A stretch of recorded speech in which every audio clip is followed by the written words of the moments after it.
Halo teman-teman, di sebelah saya ini sudah ada Cherry 38 tipe yang comfort, dan ini milik saya pribadi yang saya baru beli dan saya dapatkan kurang lebih minggu lalu.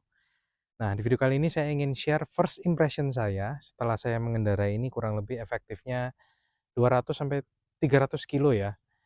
Dan di video kali ini nggak akan terlalu detail masalah fitur-fiturnya, tapi benar-benar mengacu pada rasa yang saya rasakan ketika mengendarai mobil ini. Dan juga saya akan share apa yang saya suka dan nggak suka tentang mobil ini.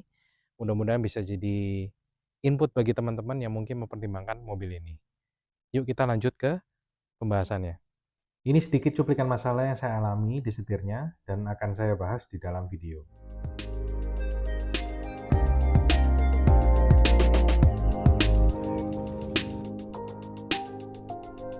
Nah, memang saya ini membeli mobil ini untuk menggantikan mobil lama saya yang 5-seater, dan saya memang cari mobil 7-seater. Dan setelah pertimbangan yang panjang dan research yang panjang juga, akhirnya saya mengambil keputusan untuk mengambil mobil ini.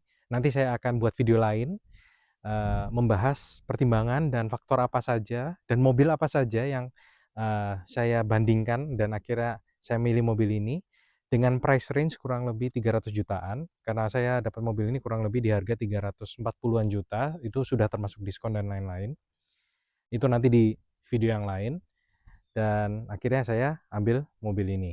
Nah, Cherry 38 ini kan launching kurang lebih di bulan Oktober tahun lalu ya, dan memang penjualannya itu sangat tinggi ya untuk segmen medium SUV. Kalau teman-teman cari ya datanya ya, penjualan medium SUV dari Oktober hingga bulan ini yang di bawah 400 juta itu juaranya adalah Cherry 38. Karena memang orang mengincar value for money-nya dengan fitur yang didapat ini sangat banyak, dan jujur untuk tipe yang comfort itu indennya 3 sampai 4 bulan, dan mungkin saya hoki ya, saya dapat mobil ini dalam 1-2 minggu aja, tapi itu ada drama di balik itu, nanti saya akan masukkan di video yang lain. Pada saat launching, itu saya lihat model Cherry 38 ini biasa aja sebenarnya, karena memang desain ini tuh cenderung main aman, tapi dia, ciri khasnya lebih ke Eropa ya. Dan memang stylenya itu simple tapi elegan, tapi lama-lama saya suka juga akhirnya. Tapi yang saya kurang suka tetap di bagian grill ini, terutama di bagian diamond pattern-nya ini, karena menurut saya agak lebay ya. Tapi yang saya suka itu ukuran grillnya itu menambah gagah ya. Terus di sini juga ada aksen abunya, kayak satin finish begini.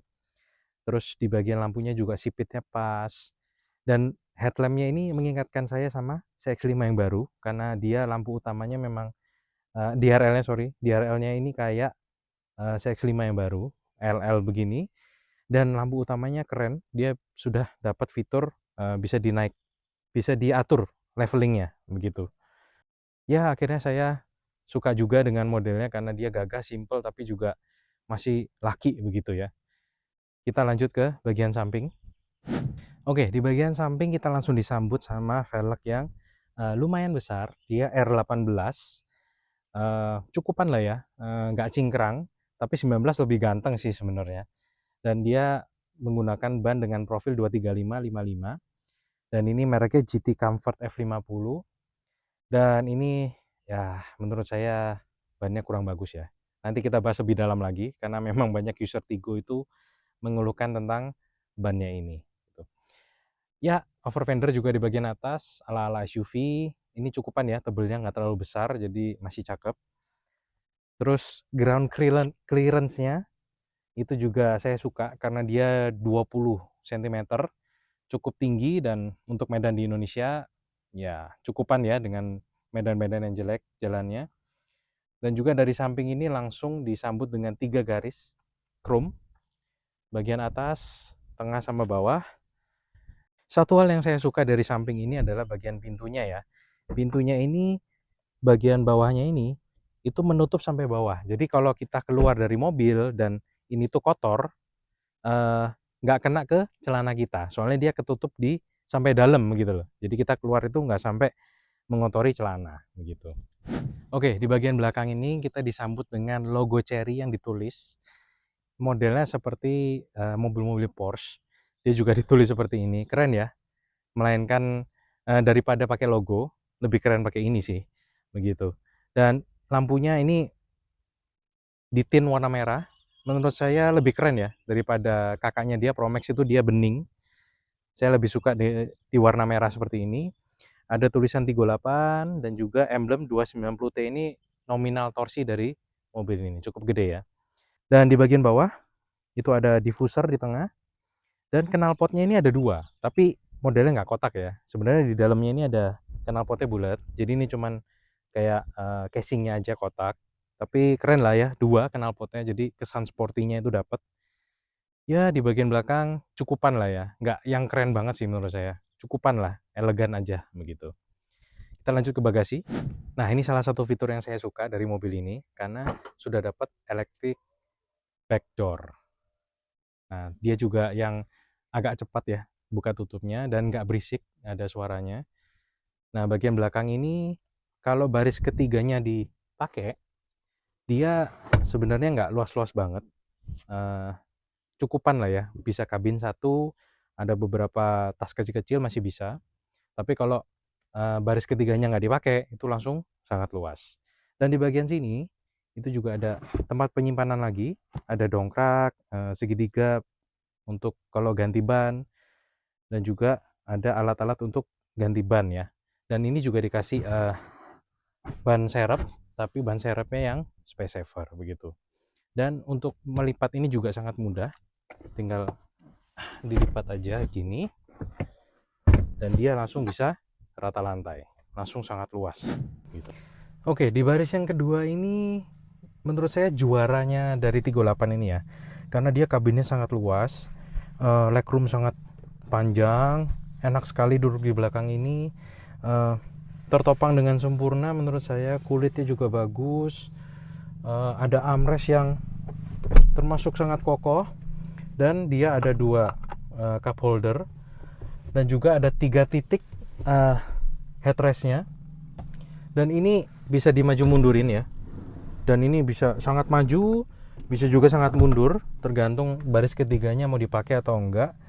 Dan dia ini bisa sangat rebah ya, enak banget. Jadi wah, bisa tidur ini enak banget ya kalau kita disupirin begitu. Jadi baris kedua ini sangat oke. Dan di depan sini seat back pocketnya itu kayak ada coakan gini ya, jadi kalau misal kita paling depan ada space, jadi bisa neken ke dalam begini. Ini thoughtful sekali. Dan di bagian tengah itu ada AC 2 blowernya yang bisa ditutup juga kalau misal nggak mau pakai AC-nya, tapi pengaturannya harus ikut yang depan. Dan juga ada satu USB A di bagian bawahnya. Di sini tunnelingnya juga nggak terlalu tinggi, jadi kaki masih enak ya. Oke, untuk duduk bertiga ini masih sangat oke, ya kan? Dan di sini juga sudah soft touch semua, jadi tangan nyaman. Ya, di sini juara lah baris keduanya, enak sekali. Kita langsung lanjut ke bagian depan. Oke, bagian depan ini banyak sekali yang dibahas. Oke, kita disambut dengan setir yang cukup sporty. Ini dilapis kulit yang halus dengan jahitan asli. Dia flat bottom ya, kesan sportinya dapat. Setelah itu ada logo Chery di tengah, dan di sini banyak tombolnya ya, tapi lebih banyak kalau yang tipe premium karena dia ada adasnya. Ini tombolnya sangat premium ya, terasa sangat premium dan nggak murahan sama sekali, kokoh gitu ya. Dan ada tilt dan teleskopiknya, jadi rasa berkendaranya sangat nyaman, bisa diatur. Kita yang lebih tinggi juga bisa lebih nyaman kalau ada tilt dan teleskopiknya. Tapi ada satu yang saya kurang suka di sini, itu adalah klaksonnya. Dia modelnya bagus, tapi ini nih terlalu keras menurut saya ya. Mencetnya itu harus agak butuh tenaga gitu. Nah, saya ini tipe orang yang agak sering pakai klakson untuk menyapa orang. Jadi kayak tin gitu, tin kecil gitu ya. Tin untuk nyapa orang gitu ya. Tapi dengan mobil ini saya agak sulit, soalnya mencetnya harus kenceng, jadi akhirnya tinnya itu kepanjangan. Jadi artinya kan beda ya, kalau kita klakson orang tin kepanjangan itu jadinya bukan untuk nyapa gitu loh. Jadi saya kurang suka untuk kekerasannya aja sih, terlalu keras ini untuk mencet begitu. Bagian dashboard juga ini soft touch-nya bagus ya, empuk. Eh, yang saya bingung ya, untuk ketika orang mereview mobil itu kenapa soft touch ini, terutama bagian dashboard ya, itu jadi bagian dari kemewahan gitu loh.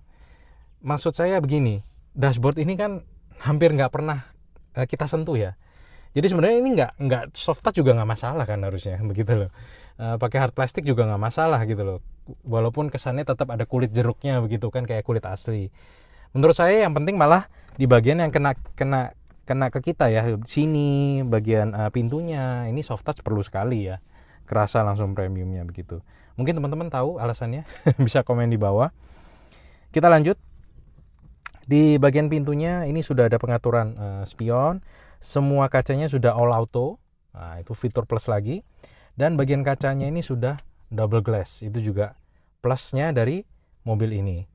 Audionya Sony, tapi menurut saya standar ya, nggak terlalu bagus, biasa aja. Seperti suaranya saya rasakan kayak mobil-mobil Jepang pada umumnya, standar ya. Kita lanjut dengan joknya, ini menurut saya sangat nyaman. Dan dia agak bucket seat ya, kayak agak dipeluk. Jadi mungkin untuk badannya agak besar, agak nggak enak karena sininya, bagian sampingnya ini agak meluk. Setelah itu pengaturannya sudah elektrik, tapi bagian penumpang depan ini masih manual. Salah satu fitur plusnya adalah bagian kepalanya ada kupingnya seperti ini. Jadi kepala kita sangat disangga dengan baik, jadi nggak bisa jatuh gini kalau kita lagi istirahat, misal di rest area mau tidur ya. Ini sangat enak sekali begitu. MID-nya ini sudah sangat modern, MID-nya. Dia full digital, desain juga bisa diganti, banyak fiturnya. Tapi ada satu yang saya agak kurang suka.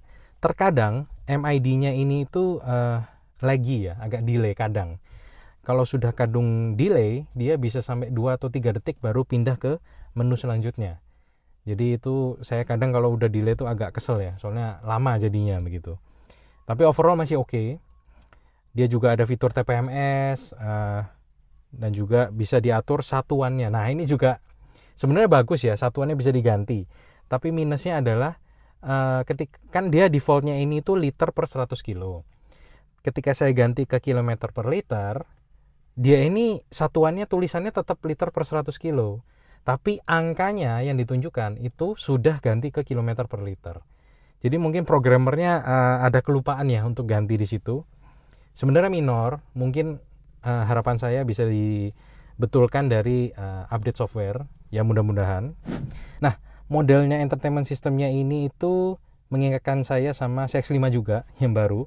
Dia juga kan model floating seperti ini, layarnya cukupan lah ya, nggak besar-besar banget. Cuman saya kurang suka, ini kurang besar ya layarnya ini sebenarnya. Jadi bordernya ini terlalu besar menurut saya. Harusnya dibesarkan sedikit lagi, lebih keren, lebih cakep ya. Ini juga sudah modern, ada Apple CarPlay, Android Auto, dan dari sini juga bisa diatur untuk settingan mobil ini seperti ADAS-nya kalau di premium. Kalau di sini bisa atur kayak kuncinya, auto lock-nya, segala macam. Nah, ada dua fitur yang saya kurang suka di mobil ini. Sebenarnya bagus, tapi kurang perfect menurut saya. Satu, nah di mobil ini itu bisa auto lock dan auto unlock. Jadi ketika kita menjauh dari mobil itu bisa auto lock, ketika kita mendekat ke mobil bisa auto unlock. Tapi menurut saya terlalu sensitif. Jadi terkadang kita kalau cuma ngelewat-ngelewat aja, nggak terlalu dekat nih, langsung kebaca sensornya begitu. Jadi buka tutup gitu, jadi agak risih ya. Tapi saya masih bingung mau dinyalain atau enggak. Cuman kalau makin lama makin risih mau saya matikan rencananya. Yang kedua, ada fitur auto untuk buka bagasi. Jadi di sini tuh ada fitur kalau kita berdiri di belakang. Jadi ini senarionya ya, kita bawa barang belanja begitu. Terus kita nggak bisa buka nih bagasinya. Nah, kita tinggal berdiri di belakang, tunggu beberapa saat, nanti lampu sen akan kasih tanda. Kalau sudah kita mundur, nanti lampu bagasi belakangnya akan buka. Begitu. Sebenarnya itu fitur yang sangat oke, cuman saya sih parno ya. Takutnya kalau ada orang berdiri di belakang, terus kondisi mobil lagi unlock ya, itu bisa buka sendiri. Atau mungkin kita mepet parkirnya ke dinding di belakang, terus kedetek sebagai orang itu juga bisa kebuka, nanti rusak mobilnya. Jadi saya lebih ke parno ya, sebenarnya bukan, saya belum pernah kejadian sih, cuman saya lebih ke parno aja begitu. Jadi akhirnya saya matikan. Nggak tahu, mungkin teman-teman yang user Tigo udah bisa merasakan oke nggak fitur itu begitu. Terus di bawahnya lagi ada, nah ini yang saya suka ya. Kita masih dikasih tombol fisik. Walaupun canggih entertainment sistemnya, kita tetap bisa atur lewat tombol di sini. Jadi ini ada power, volume up down, hazard, home, around view monitor. Jadi kita masih bisa lihat kamera 360 di sini, telepon dan juga mode berkendara begitu. Jadi ini juga tombolnya sangat premium ya, nggak kerasa murahan. Bergerak ke bawah, ini benar-benar dedicated khusus untuk AC ya, layar kecil ini. Dan kita juga masih dikasih tombol untuk ngatur fan-nya sama temperaturnya. Kanan sendiri, kiri sendiri. Ini sangat oke. Banyak sekali user Tigo yang mengeluhkan masalah AC karena kurang dingin. Sebenarnya kalau menurut saya ya, yang saya rasakan, saya tetap bisa nyaman dengan AC-nya mobil ini. Tapi memang settingannya harus di 18 atau 19. Begitu. Saya normalnya pakai 19 dengan fan 2 ataupun 3. Sedangkan memang saya dari lulusan mobil Jepang ya, saya pakai mobil Jepang terus, itu memang mereka kan cenderung dingin ya AC-nya. Saya pakai temperatur 25, fan 1 aja udah dingin banget gitu loh. Jadi memang harus adaptasi ke mobil ini kalau AC-nya ini kurang dingin begitu. Tapi dengan settingan yang 19 atau 18 itu saya masih nyaman. Sama dengan mobil Jepang di temperatur 25 begitu. Mungkin harus dibiasakan ya. Ya memang untuk kedinginan kabin itu faktornya banyak. Dari AC sendiri, dari warna mobil, dari kaca film, adanya sunroof atau enggak. Tapi ya yang saya rasakan seperti ini di tipe yang comfort ini begitu. Satu fitur yang saya suka di mobil ini, jadi ketika malam hari ya, semua tombolnya yang di sini itu nyala, yang di sini juga semua nyala. Jadi kita nggak akan ngeraba-ngeraba terus salah pencet begitu, nggak. Jadi gampang banget, langsung kelihatan logonya, tombolnya itu nyala gitu loh. Jadi enak kalau malam hari kita mau nyari itu gampang gitu. Sekian di depan, kita langsung lanjut ke rasa berkendaranya. Sebelum kita masuk ke rasa berkendaranya, ada beberapa hal yang harus saya note dulu yang saya kurang cocok atau kurang suka. Tapi sebelumnya jangan lupa subscribe dulu ke channel saya, karena saya akan update video tentang 38 ini, full reviewnya nanti setelah saya pakai mobil ini lebih lama lagi. Nah, hal yang pertama, jadi di baris kedua itu pelipatannya sistemnya 40-60. Nah, sedangkan untuk akses ke baris ketiga itu menggunakan kursi yang 40 gitu. Jadi mungkin lebih baik harusnya untuk aksesnya itu pakai yang 60 ya, supaya kita lebih leluasa. Dan yang kedua, karena saya ini pengguna car seat ya untuk anak saya, dan saya pakai car seatnya itu jangka panjang ya, bertahun-tahun. Nah, saya ini punya kebiasaan car seatnya itu saya taruh di belakangnya kursi driver, di belakang saya begini.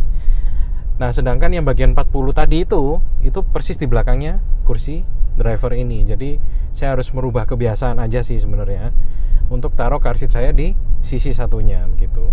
Ya ini note aja buat teman-teman, mungkin bagi teman-teman yang pakai car seat juga supaya tahu ya. Jadi nggak bisa taruh car seat di belakang kursi driver ini gitu. Yang kedua, ini banyak sekali yang mengalami ini.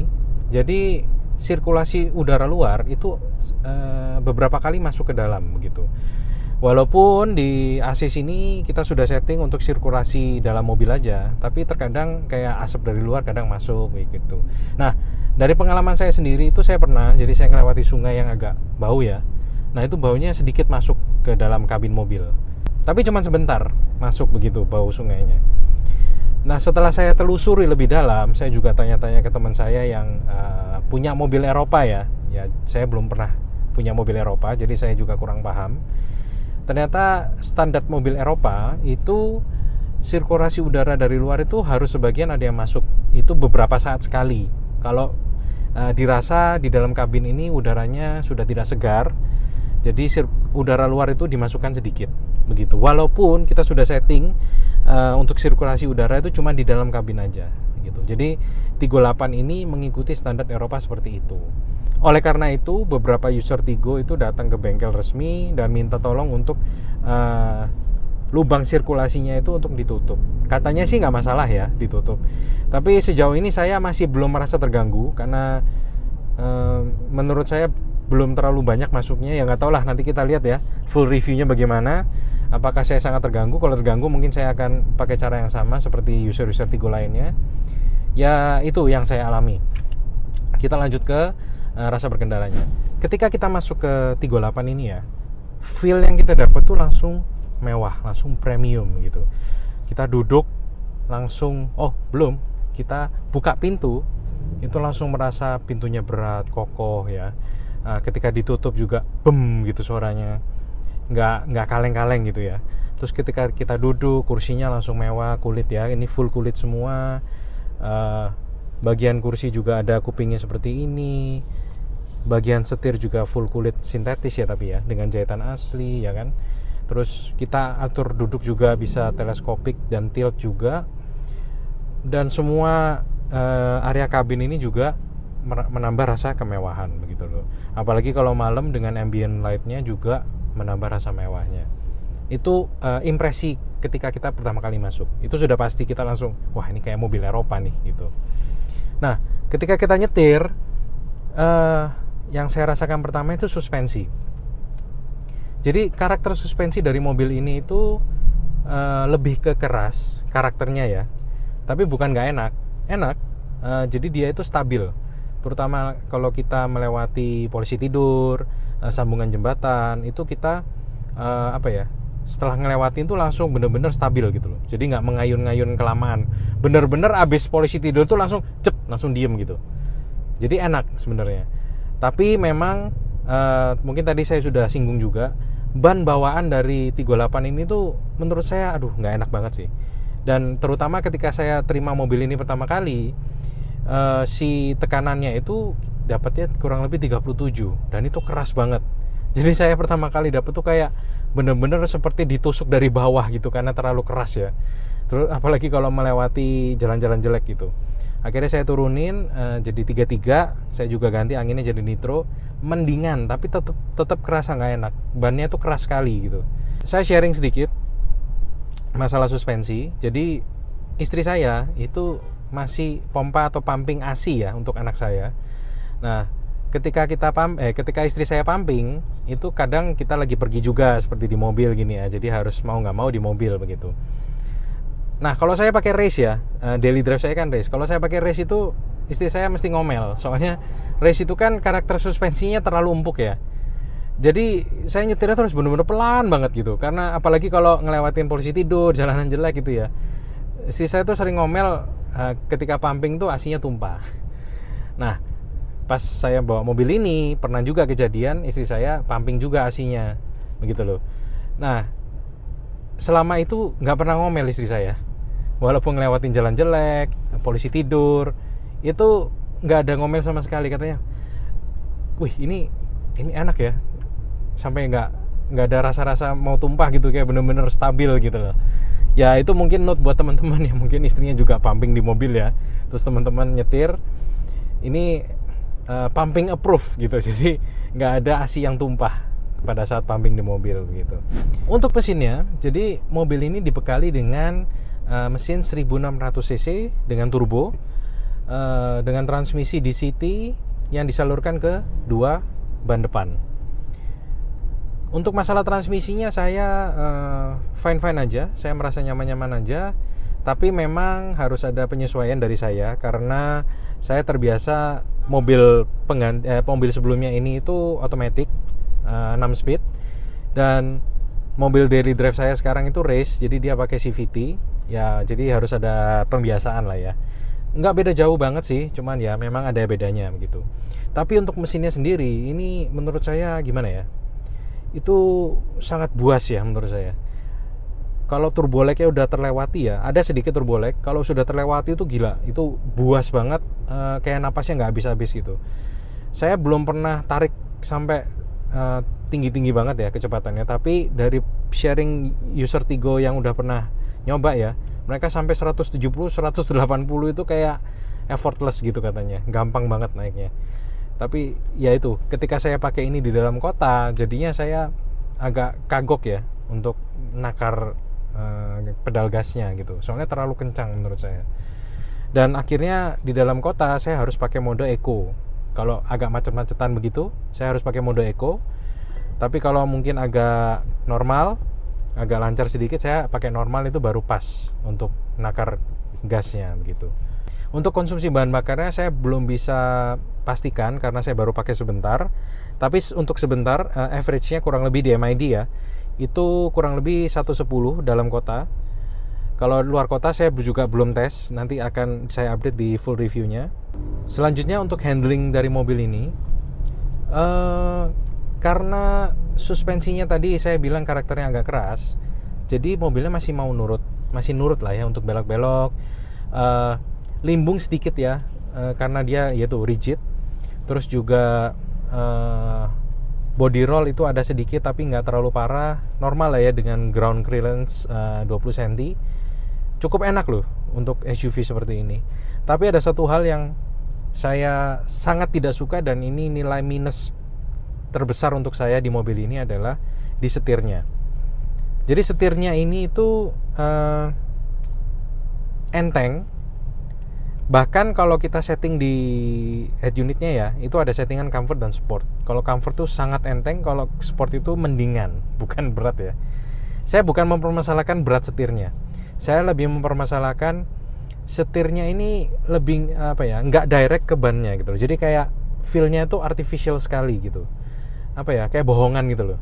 Setirnya tuh nggak kerasa feel-nya begitu loh. Ketika kita nyetir itu road feel-nya itu nggak kerasa. Saya bingung membahasakan ini ya, road feel itu kayak gimana ya. Jadi sebenarnya untuk mobil-mobil Jepang pada umumnya, Toyota, Honda gitu ya, itu road feel-nya bagus. Jadi kita kerasa ketika kita belok, kita kira-kiranya tuh belok itu kayak nggak usah mikir gitu, karena sudah terbiasa. Dan di mobil ini karena feel setirnya ini dengan ban, dengan jalanan itu seperti ampang, jadi kita harus mikir ketika nyetir itu, terutama lagi belok atau lagi putar balik gitu ya. Itu tuh kayak kurang dapet gitu feelnya. Itu sih minus terbesar dari mobil ini menurut saya ya. Tapi juga ada beberapa orang yang suka dengan setir yang seperti ini, terutama kalau enteng ya. Itu katanya nggak berat, nggak capek.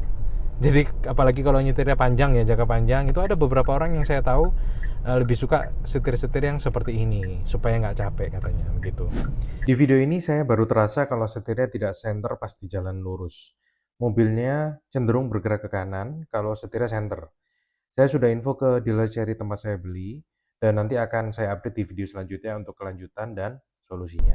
Untuk kekedapan kabin, ini bisa dibilang juara di kelasnya ya, dengan price range yang sama ya.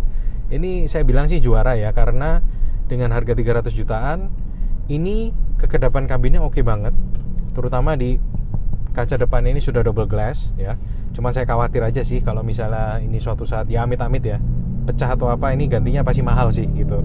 Tapi di sisi lain, road noise dari bannya ini masih kedengeran dan lumayan kerasa lah sedikit ya.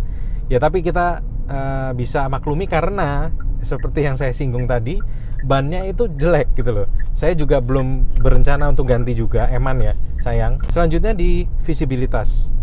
Visibilitas di sini untuk posisi saya menyetir ini sangat oke ya. Pilar A ini sebenarnya besar, tapi karena kalau saya lihat karena si posisi spionnya ini agak ke belakang, jadi dia ada space gitu loh, untuk blind spotnya itu masih kelihatan gitu. Dan terutama saya juga nggak pakai talang air ya, jadi masih oke, masih terlihat, nggak ada blind spot. Di sebelah kiri itu juga masih oke, masih terlihat dengan jelas. Untuk saya sih masih oke ya. Dan karena posisi duduk di 38 ini commanding ya, jadi moncong depan juga terlihat jelas. Jadi kita kira-kira sama depan juga gampang. Ya oke, visibilitas oke. Saya rangkum sedikit rasa berkendaranya. Kemewahan dapat, feel-nya, premium dapat, suspensi menurut saya enak, dewasa sekali, nggak mengayun-ngayun. Cuman note-nya satu, ganti ban karena jelek. Untuk mesin sangat oke, sangat cepat, responsif. Transmisi juga nggak ada keluhan. Kekedapan kabin oke, cuman note-nya nyambung sama yang tadi, ban ya. Visibilitas juga oke. Minus terbesarnya cuma satu, yaitu handling menurut saya. Bisa jadi preferensi masing-masing, yaitu di setirnya tadi. Teman-teman boleh komen di bawah, mungkin user Tigo juga boleh komen di bawah menurut teman-teman bagaimana, apakah yang saya rasakan ini juga sama apa yang teman-teman rasakan. Ya, dari semua kekurangan yang tadi saya share ke teman-teman, dari semua hal yang saya nggak suka dari mobil ini, saya masih tetap merasa puas dengan mobil ini, karena memang mobil ini tuh sangat value for money ya, fiturnya sangat banyak, dengan harganya dia sangat oke ya, gitu loh. Jadi saya masih tetap merasa puas, tapi memang dari semua kekurangannya itu bisa mungkin jadi pertimbangan teman-teman kalau mau ngambil mobil ini. Mungkin di video kali ini saya ada yang salah atau ada yang kurang, bisa komen di bawah. Mungkin juga teman-teman ada yang mau tanya seputar seri 38 ini, boleh komen di bawah, sebisanya saya akan jawab. Jangan lupa like dan subscribe ke channel saya. Sekian video saya, terima kasih. Bye-bye.